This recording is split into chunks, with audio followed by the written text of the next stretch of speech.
Does NVIDIA always have a monopoly for cars? No.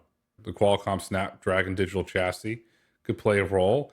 You could have somebody that could develop something on an ARM chip structure. So there's a lot of change coming to that market. I do not believe that the NVIDIA de facto monopoly will hold over the long term. We'll see, but in the meantime, NVIDIA, I think, probably wants to do more than just compute and add to the stack, go to modules, do sensor suites or whatever it is. So if that's the case, if what you're suggesting is the case, do we come back to a world where maybe NVIDIA does more than just invest in autonomy technology, but starts to own some of that as well? My honest opinion, NVIDIA is going to have to go vertical at some point if they really want to conquer a big chunk of the autonomous driving market. So if they go vertical, then does that negatively impact their ability to sell, some of this product? I mean, I guess at one point Qualcomm made their own phones and then they sold their own chips, and then people didn't want to use them because, they were getting the licensing on the chips, they were selling the chips, and then they were selling phones. So there has been places where you've been vertically integrated and still are able to sell